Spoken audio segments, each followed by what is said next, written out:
माता जी।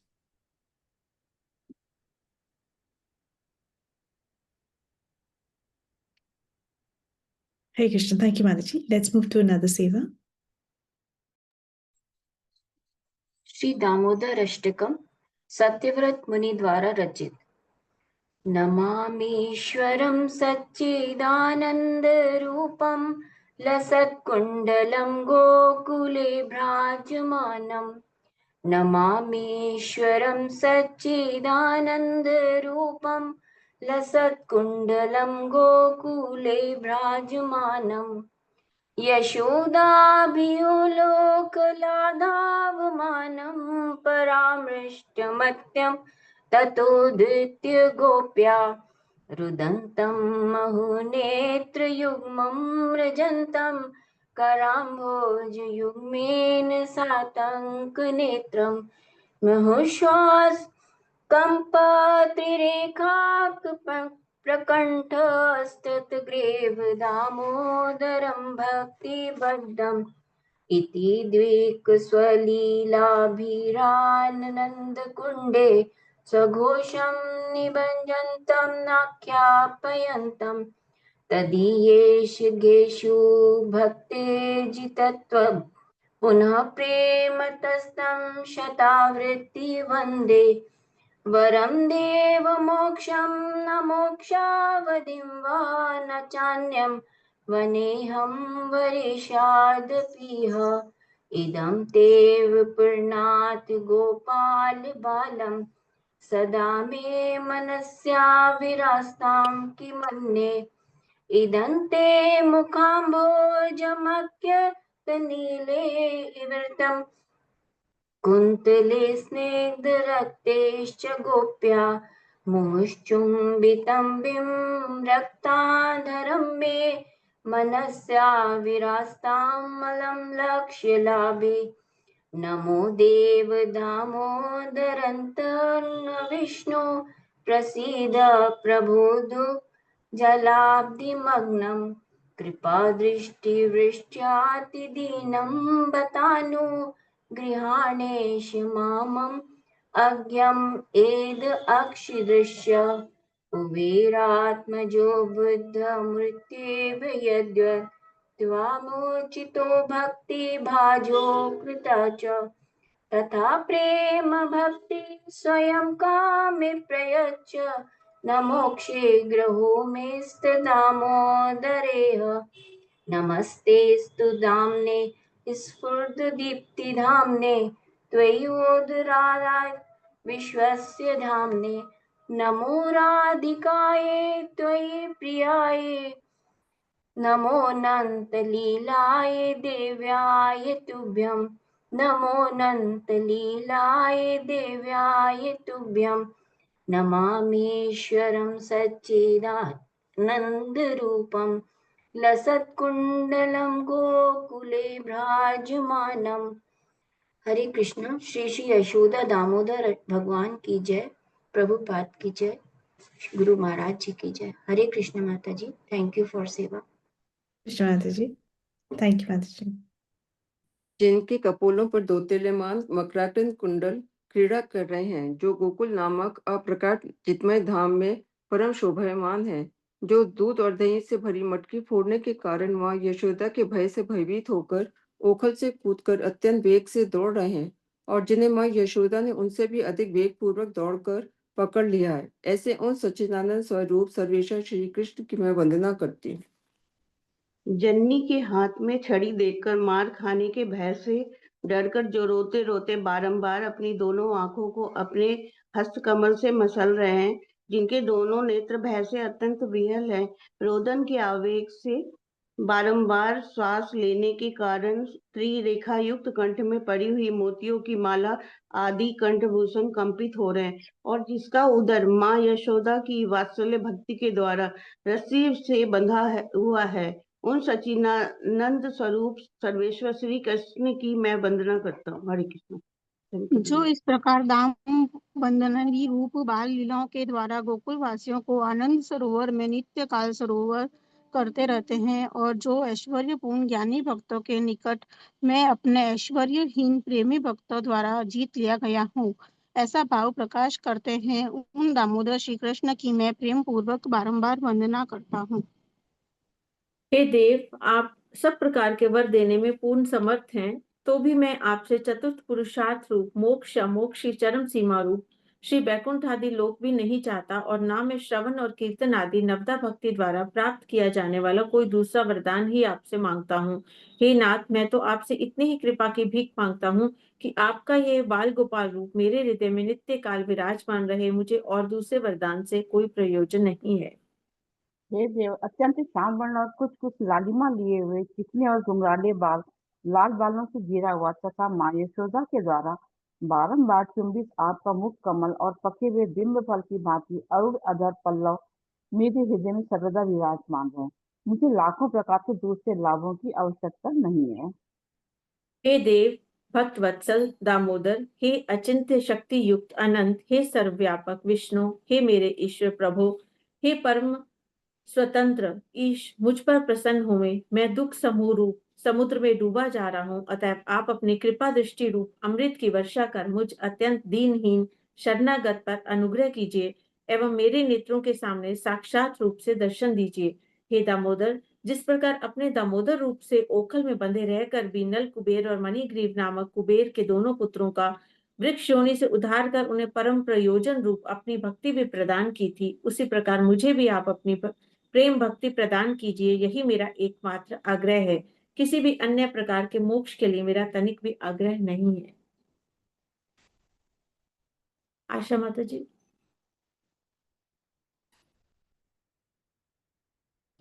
आशा माता जी, आप म्यूट पर हो।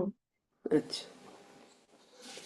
हे दामोदर, आपके उदर को बांधने वाली महान रज्जु रस्सी को प्रणाम है। निखिल ब्रह्म तेज के आश्रय और संपूर्ण ब्रह्मांड के आधार स्वरूप आपके उदर को नमस्कार है। आपकी प्रियतमा श्री राधा रानी के चरणों में मेरा बारंबार प्रणाम है। और हे अनंत लीला विलास करने वाले भगवान, मैं आपकी भी सैकड़ों बार प्रणाम अर्पित करता हूँ। हरे Krishna. Krishna, let's take the aarti.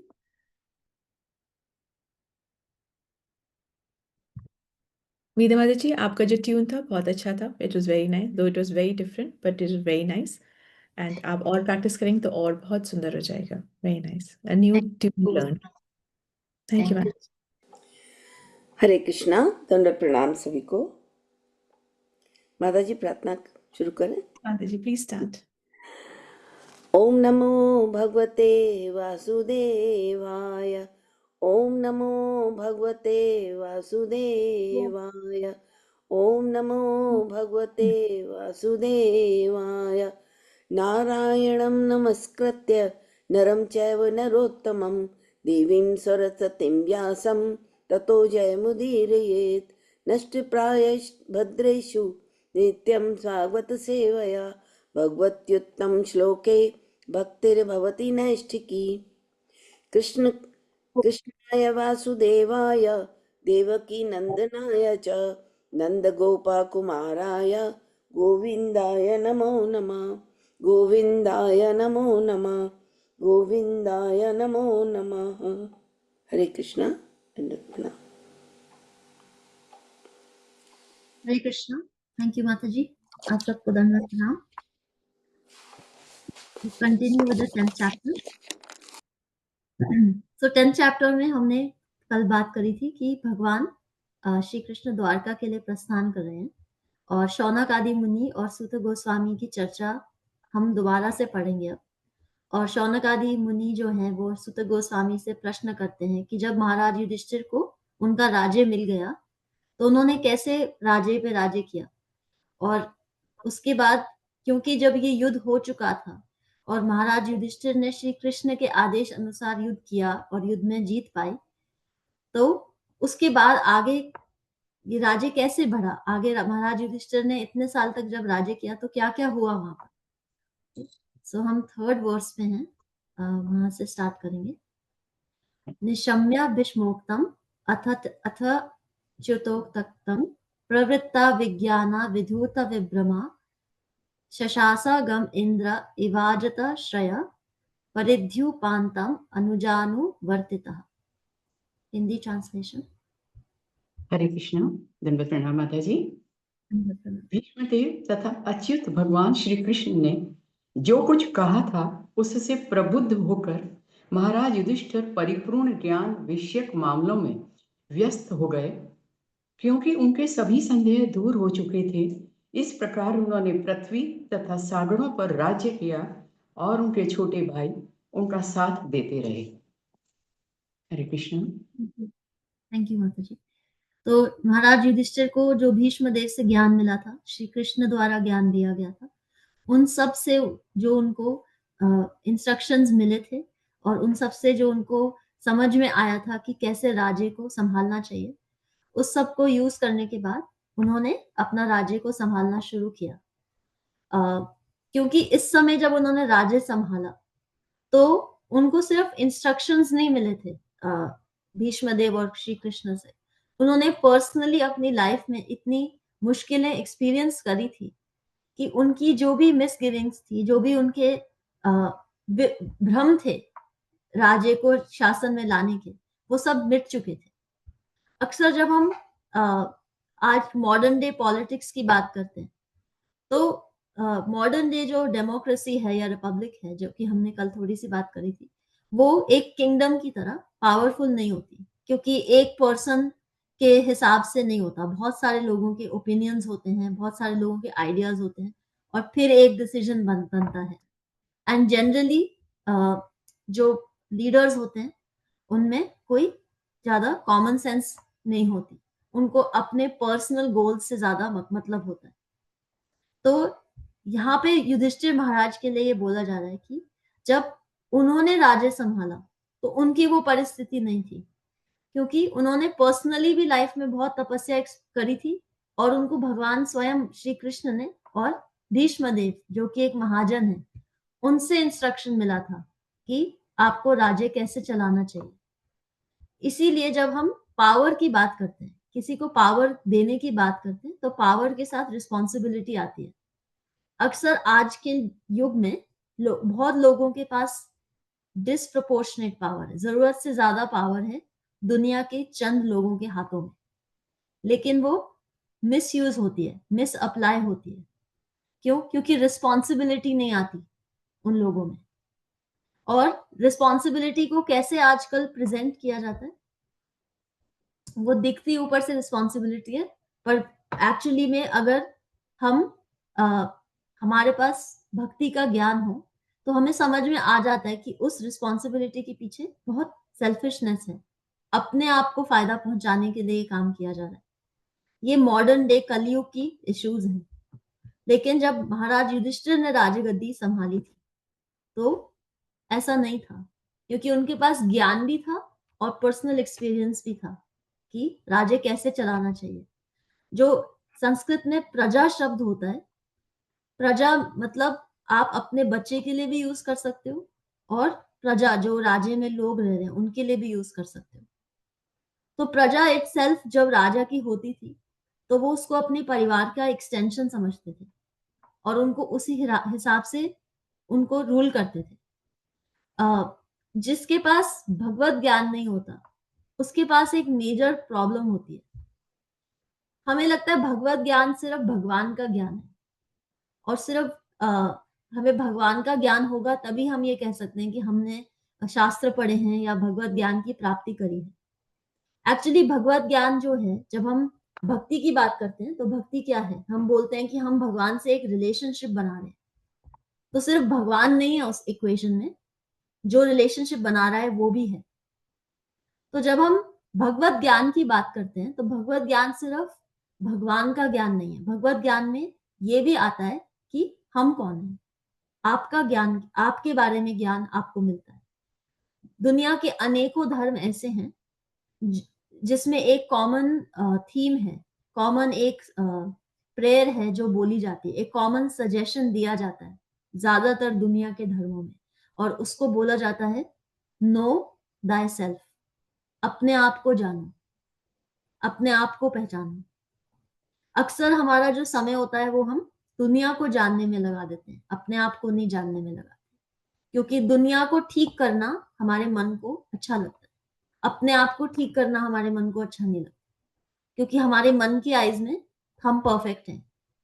लेकिन जब हम भगवत ज्ञान प्राप्त करते हैं तो भगवत ज्ञान बहुत विनम्रता से, बहुत सहजता से हमें ये सिखा देता है कि कोई परफेक्ट नहीं है, परफेक्ट एक है, श्री कृष्ण। लेकिन जब आप उनके संपर्क में आ जाते हो तो आप भी अपनी लाइफ को परफेक्टली जी सकते हो।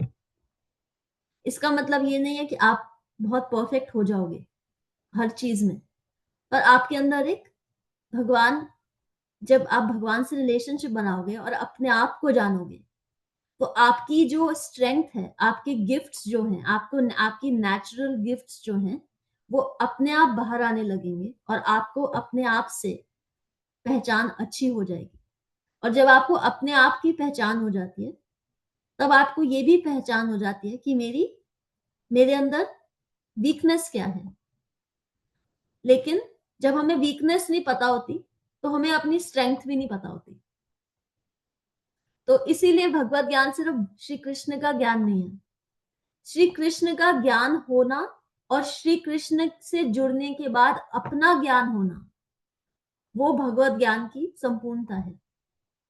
इसीलिए जब महाराज युधिष्ठिर जैसे जो धर्मराज हैं, राज ऋषि हैं, उनको भगवत ज्ञान भी है, उनको अपना ज्ञान भी है।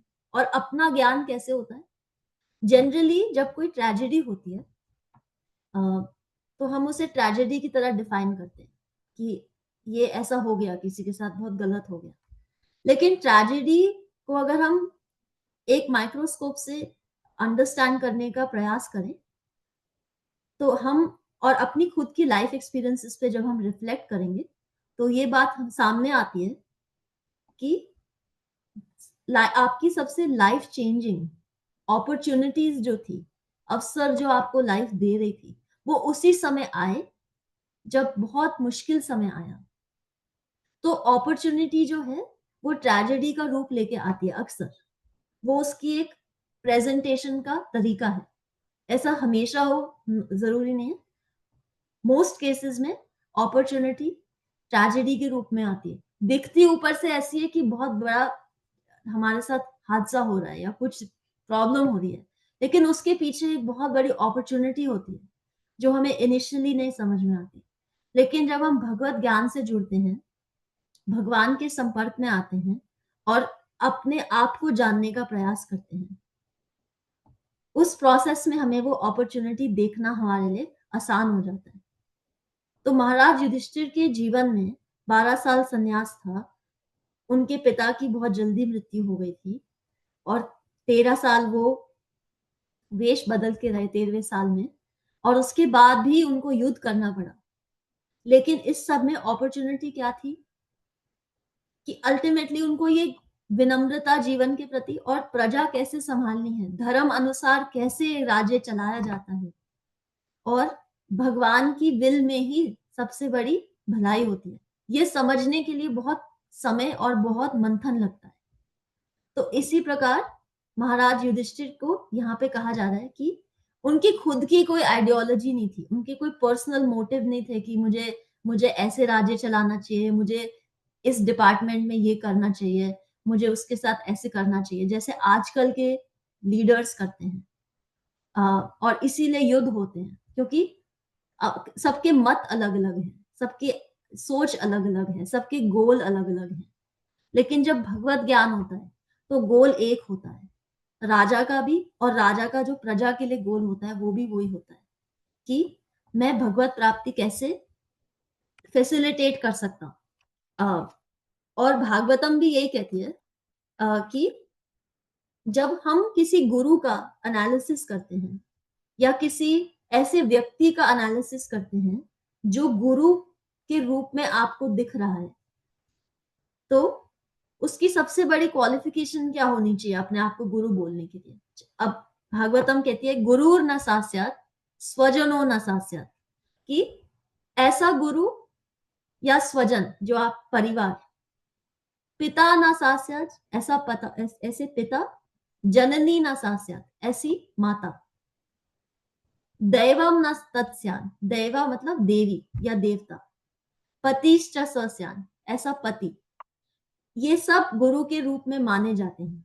किसी ना किसी फॉर्म में, गुरु, स्वजन, पिता, माता, देवी देवता या पति।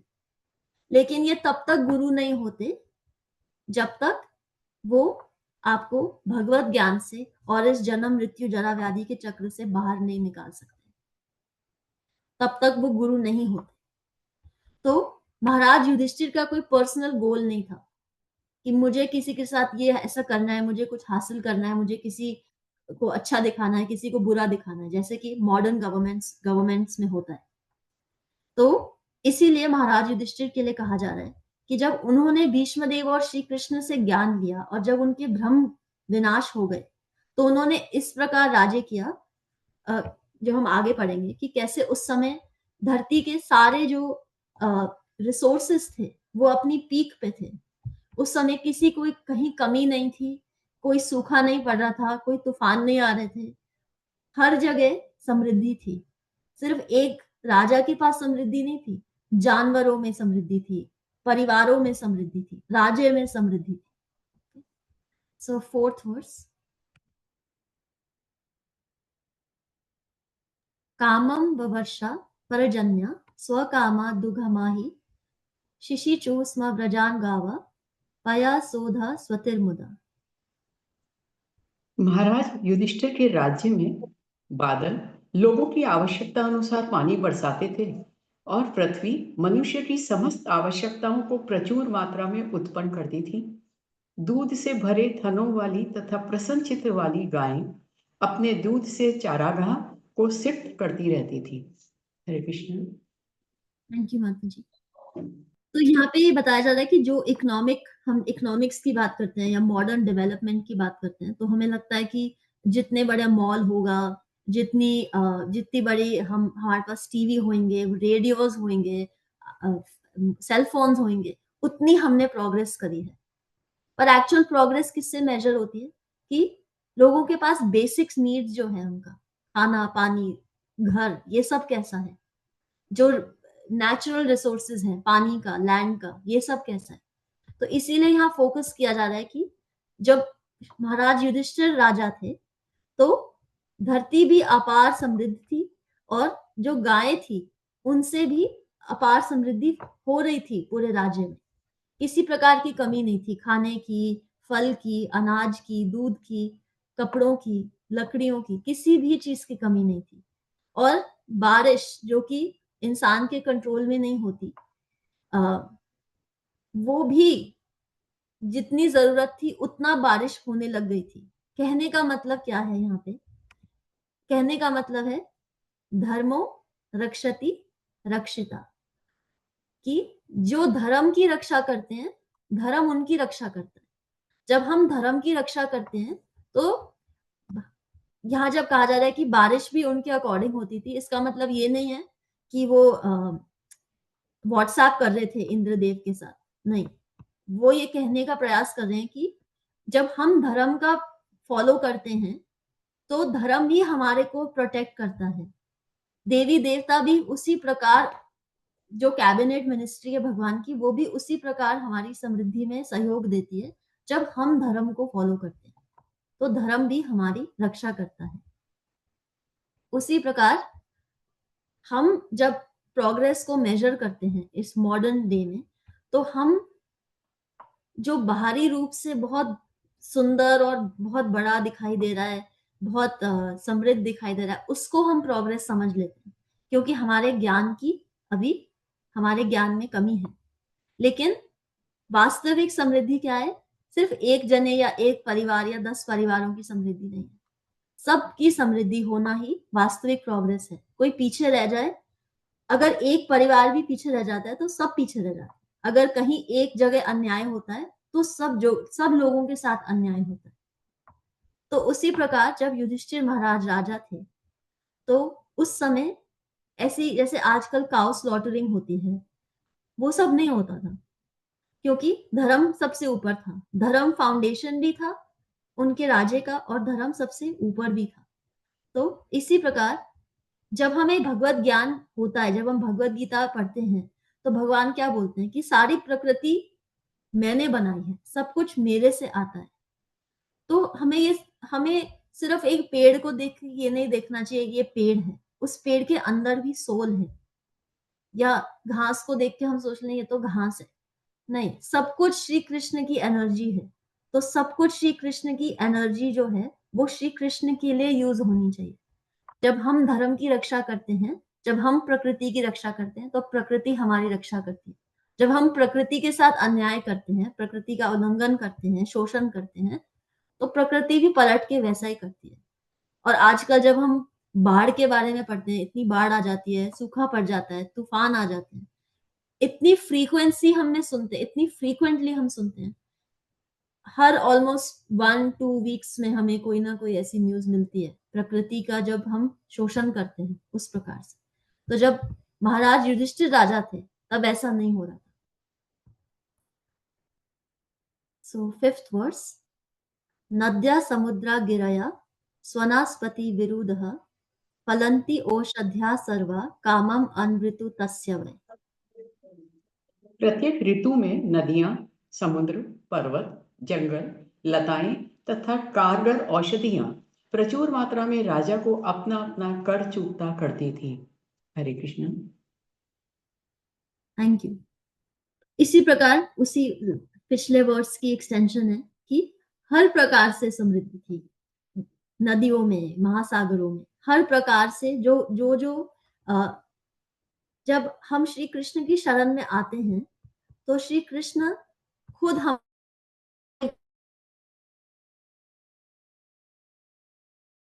गाइडेंस देते हैं कि हमें कैसे लाइफ कोचेस की, करियर कोचेस की, पर्सनालिटी कोचेस की, इतनी एक प्रोफेशनल कंपनीज बन रही हैं एज इफ एक बद्ध जीव दूसरे बद्ध जीव को बेटर बना सकता है।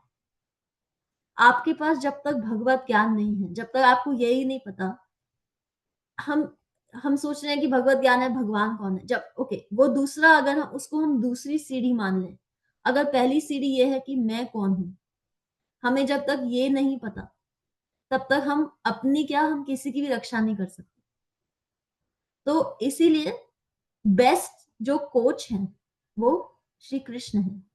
मत्तः स्मृतिर ज्ञानम अपोहनम च, जो हृदय में बैठ के आपको ज्ञान दे सकते हैं, जो आपको भुला सकते हैं, जो आपकी नॉलेज दे रहे हैं, स्मृति दे रहे हैं, मेमोरी दे रहे हैं, इंटेलिजेंस दे रहे हैं, जो आपको भुला रहे हैं, जब तक उनसे ही नहीं जुड़े तो बाहरी किसी विशेष व्यक्ति से जुड़ के वो आपको क्या ऐसा याद दिला सकते हैं जब उनको यही नहीं पता कि हृदय में बैठे परमात्मा से पहले जुड़ना जरूरी है। तो जब महाराज युधिष्ठिर जो हैं वो अजिता, भगवान का एक नाम है अजिता, वो उन्होंने अवतार लिया था जब समुद्र मंथन लीला हुई थी। अजिता, तो अजिता मतलब जिनकी हमेशा जीत होती है, जो कभी हार नहीं सकते। तो जब हम अजिता के आश्रय में होते हैं, जब उनपे हम पूरा ट्रस्ट रखते हैं, तब हमारे साथ जो प्रोस्पेरिटी होती है वो सिर्फ हमारी नहीं होती, जिस एनवायरनमेंट में हम होते हैं उसकी भी प्रोस्पेरिटी होती है। अगर हम सिर्फ सिंगुलर प्रोस्पेरिटी की बात करें कि सिर्फ मेरा बेनिफिट होना चाहिए, बाकी किसी का हो या नहीं मुझे कोई मतलब नहीं, तो वो प्रोस्पेरिटी नहीं है। क्योंकि फिर जिनकी प्रोस्पेरिटी नहीं हो रही होगी, जिनको इनिशियली हम अपना मित्र समझ रहे हैं, वो फिर बाद में हमारे शत्रु हो जाते हैं। और महाराज युधिष्ठिर का दूसरा नाम क्या है? अजात शत्रु, जिनका कोई शत्रु नहीं था। उनका शत्रु क्यों नहीं था कोई?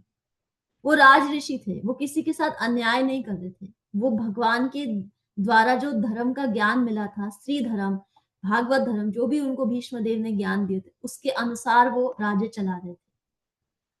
और इसी प्रकार जब इस एटीट्यूड से हम लाइफ को अप्रोच करते हैं, जब हम किसी के साथ अन्याय नहीं करते, तो हमारे साथ भी अन्याय नहीं होता। हमें ये बात समझनी चाहिए कि धर्मो रक्षति रक्षिता, dharma will protect those people who protect dharma. ये महाभारत का एक श्लोक है। तो हम यहाँ स्टॉप करेंगे एंड 7th वर्स से we can start tomorrow. Thank you. 6th verse से, सॉरी। हरे कृष्णा, धन्यवाद प्रणाम। हरे कृष्णा। थैंक यू तारा माता ji. Hare Krishna. Thank you, Mataji. Thank you, Radha Mataji, for the beautiful explanation. Thank you, Tara Mataji. Any question? हरे कृष्ण माता जी। हरे कृष्ण, दंडवत प्रणाम। दंडवत प्रणाम माता जी। ये मेरा क्वेश्चन नहीं है, मैं आपसे जानना चाहती हूँ कि अभी आपने कहा कि अ, जब धर्म का हम फॉलो करते हैं तो धर्म भी हमको प्रोटेक्ट करते हैं या मदद देता है। तो यहाँ आपने बोला कि जब युधिष्ठिर राजा हुए तो कितनी प्रॉस्पेरिटी आ गई क्योंकि वो धर्म को फॉलो कर रहे थे। तो क्या कौरवों के राज्य में समृद्धि थी जब वो राज्य कर रहे थे तब? क्योंकि वो तो धर्म के विरुद्ध थे इसलिए तो युद्ध हो गया। तो ये जो स्थिति थी वो पहले थी या नहीं थी, ये मैं जानना चाहती थी। थैंक यू माता जी। ये परिस्थिति थी, लेकिन क्योंकि वो अन्याय कर रहे थे, वो परिस्थिति ज्यादा दिन टिकी नहीं। क्योंकि सबसे पहले वो अन्याय कर रहे थे पांडवों के साथ, जो भगवान के भक्त हैं। वो एक के बाद एक उनके साथ अन्याय करे जा रहे थे, जबकि महाराज युधिष्ठिर का और पांडवों का राजगद्दी पे पहला उनका हक था, लेकिन उन्होंने नहीं किया। तो ये हम रियल वर्ल्ड में भी देखते हैं कि हमें लगता है जो गलत कर रहे हैं उनकी इतनी उन्नति कैसे होती जा रही है। एक्चुअली उनकी उन्नति होती है और वो इतनी ऊपर जाते हैं और फिर उतनी ऊपर से वो नीचे भी गिरते हैं। वो इनिशियली हमें ऐसा इंप्रेशन देती है ये दुनिया कि देखो जो गलत कर रहे हैं उनके साथ तो क्या हो रहा है, उनके साथ बाद में हमें एक्चुअली एक प्रेयर है, संस्कृत में है, और उसका एक जब इंग्लिश में अनुवाद होता है या हिंदी में, तो उसमें ये आता है कि भगवान का अगर प्यार हम डिस्क्राइब करें तो कैसा कैसा उसके लिए एक वर्ड यूज किया जा सकता है। God's love is slow to speak. धीरे धीरे समझ में आता है, वो एकदम से समझ नहीं आता, वो इतना स्लोली बाद में समझ में आता है, ओ ऐसा हो रहा था। और लेकिन वो स्लो क्यों है, वो उसी समय क्यों नहीं बता देते कि ऐसा हो रहा है, मैं तुम्हारे साथ इसलिए ऐसा कर रहा हूं ताकि बाद में ऐसा हो। क्यों? फिर हमारा विश्वास कैसे डेवलप होगा? सबसे महंगी चीज क्या है इस दुनिया में? फ्रीडम। फ्रीडम सबसे महंगी चीज है। और असली फ्रीडम क्या है? अब कोई सोच सकता है मुक्ति है, मुक्ति इज फ्रीडम, पर एक्चुअली भक्ति इज फ्रीडम। जो बंधा ही नहीं वो मुक्त कैसे होएगा? भक्त तो बंधा ही नहीं। जो भक्त है वो तो जीवन मुक्त है, वो तो बंधा हुआ ही नहीं है, उसको क्या मुक्त करोगे आके? तो भक्ति में सबसे ज्यादा फ्रीडम है। और भक्ति को डेवलप करने के लिए एक प्रोसेस होता है और वो है विश्वास। वो नहीं डगमगाना चाहिए। और वो जो टेस्ट होता है, फ्रॉम चैलेंज आना टू चैलेंज जाना, वो विश्वास का सफर होता है। थैंक यू माता जी, very nice question and very nice explanation. जो कौरव जो थे वो बहुत अच्छे एडमिनिस्ट्रेटर्स थे, तो ऐसा कोई बात नहीं थी कि एडमिनिस्ट्रेशन में उनकी कोई कमी थी। दे वर वेरी गुड एडमिनिस्ट्रेटर्स, वो बहुत अच्छे थे। बस एक इच्छा जो थी कि गद्दी मेरे पास हो, वो इच्छा ही उनको ये सब कराती है।